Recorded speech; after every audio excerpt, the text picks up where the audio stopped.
প্রথমে আজকে একটু ডিমের তরকারি রান্না করবো বলে ডিমটা সিদ্ধ করে নিলাম। ডিম আর আলুটা একটু দেখো সিদ্ধ করে নিলাম।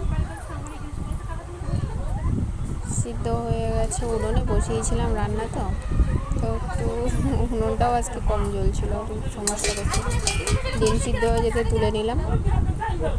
ডিমটা ছাড়ানো হয়ে গেল। একটু নুন হলুদ দিয়ে দেবো।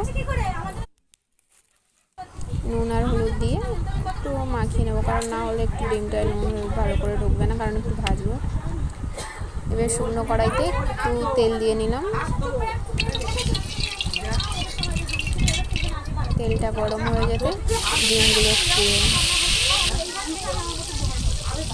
ডিমটা একটু হালকা করে, বেশি ভাজবো না, হালকা একটু ভেজে নিই, নরম নরম থাকবে, তাহলে একটু ভালো লাগে খেতে ডিমটা। তারপর একটু আলুগুলো একটু ভেজে নিলাম। এইবার ওই তেলের কড়াই পেঁয়াজ দিয়ে দিলাম। পেঁয়াজটা একটু ভাজা ভাজা হয়ে যেতে একটুখানি পেঁয়াজটা একটু কষে নিতে একটু রসুন বাটা দিয়ে দিলাম। এবার একটু আদা বাটা দিয়ে দিলাম।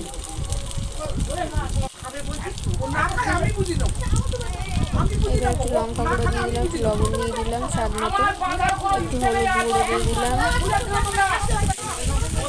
একটু কষা হয়ে গেলে একটু নেড়ে চেড়ে কষে নেবো এটা একটু ভালো করে। এটা একটু কষিয়ে নেবো। কষিয়ে নিয়ে ভালো করে একটু কষা হয়ে গেলে তারপরে একটু জল দেবো, হালকা করে একটু জল দিয়ে দিই।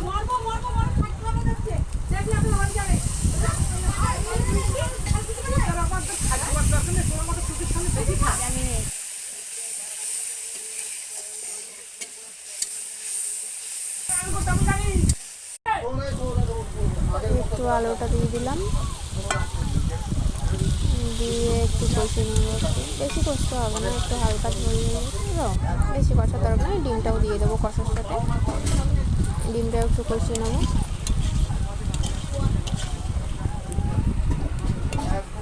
কষা হয়ে গেলে হালকা করে জল দিয়ে দেবো, যে জলটা ছিল জলটা দিয়ে দেবো। ফুটে গেলে এবার